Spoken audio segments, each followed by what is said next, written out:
itakuwa na taa zaidi ya 470. BMG pamoja daima. Tunamshukuru sana Daktari Samia Suluhu Hassan. Barabara, mradi huu wa barabara ambao leo kila mmoja ni shuhuda, tumeujenga kwa gharama kubwa sana.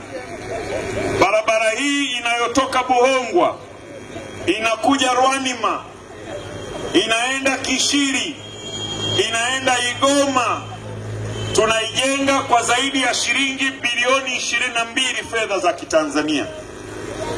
Itakuwa ni moja kati ya barabara bora kabisa, nilikuwa nasema na leo mnashuhudia, iliyowahi kujengwa kwenye mji huu wa Mwanza. Barabara hii inajengwa kwa kiwango cha zege la lami. Hii ni moja ya barabara bora na gharama kubwa. Na barabara hii nilikuwa nasema kabla haijajengwa, na leo tena narudia ikiwa imeshaanza kujengwa, itakuwa na taa zaidi ya 470. Yaani ukiamua kutembea kwa mguu usiku saa 6 kutoka Buhongwa mpaka Igoma, wala hautaonana na kibaka akakuvamia, kwa sababu kutakuwa na mwanga barabara nzima. Taa zaidi ya 470.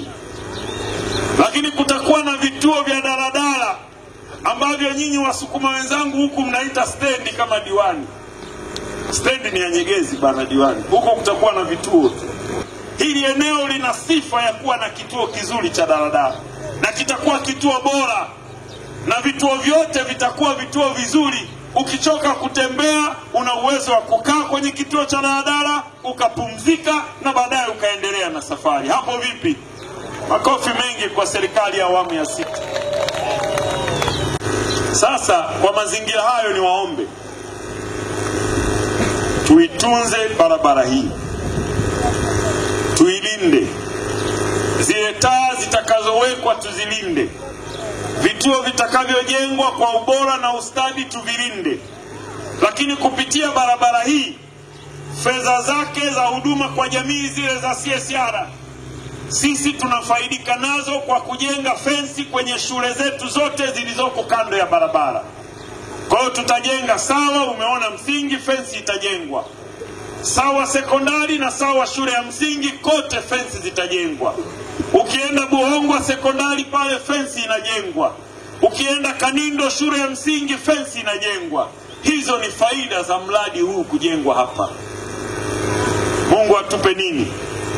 Tuendelee kumwombea Daktari Samia Suluhu Hassan miaka mingine 5 yenye neema na baraka ambazo hazina longolongo.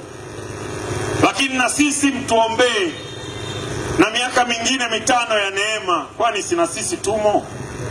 Au umechoka Mheshimiwa Diwani? Mimi sijachoka. Yaani mimi jamani, ubunge bado na utaka. Yaani sasa hivi ndio nimeanza.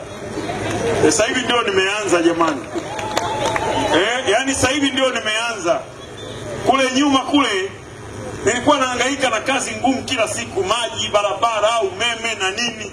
Sasa nimevipunguza. Sasa hivi mnatakiwa mnipe tu ili nije nikamilishe, ili nikija siku moja na mimi naingia hapa napigiwa makofi.